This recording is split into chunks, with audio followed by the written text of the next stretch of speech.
Maniniwala ba kayo na may isla sa probinsya ng Rizal? Nandito na tayo sa summit! Woohoo! Okay, think about it. Nandito na tayo sa Talim Island.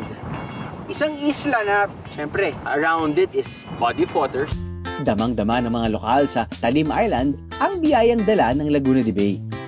Mula sa kanilang pangkabuhayan hanggang sa kanilang paboritong ihain.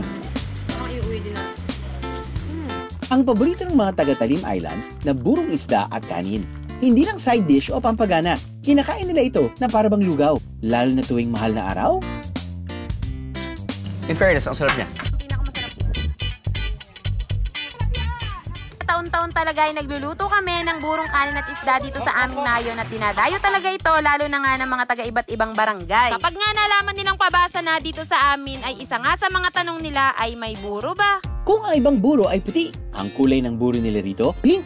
Napakasarap ng buro ng Baraba. Yummy! Wow! Pang sarap! Anong naamoy mo? Ang naamoy ko, may pagkamaasim ng konti eh. Ganon? Pag nakikita kong ganyan, parang naalala ko bagoong din. Tikman natin, tikman natin. Oh, sige. May gata. Nalalasahan mo yung gata, nalalasahan mo yung kamatis. May laman ng isda. May laman ng Natikman ko yung isda eh. May asim. So, bahala ka na kung saan manggagaling yung asim. Baka panis na lug. Totoong pinanis. Na kanin. Na kanin. For real? Buro ba talaga yarn? In fairness, ang sarap niya. Sarap siya. Ito na siguro yung pinaka na-appreciate kong dish na may buro. Kasi hindi mo lasa yung fermented taste na usually hindi ko masyadong nagugustuhan eh.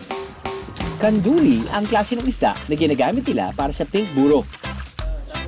Nilapitan namin ang content creator na si Talim Islander para ipakita kung paano niluluto ang pink buro.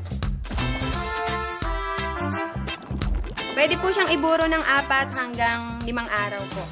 Kung gusto niyo po maasim, pwede niyo pong patagalin pa. Nilalagyan nila ng gataang version nila ng buro para raw mas lalong sumarap. Para maging color pink ito, may hinahalo sila rito, biheros. Ang pink buro, kaya nagiging pink, ay dahil sa angkak. Ang angkak ay parang bigas din ang itsura, pero red. Kaya lang, yung iba raw na bayan ay gumagamit na ng food color. At eto pa nga, may gulay din.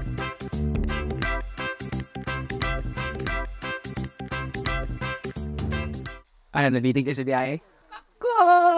All you gotta do is just subscribe to the YouTube channel of GMA Public Affairs and you can just watch all the Behind the Drew episodes all day, forever in your life. Let's go! Yeehaw!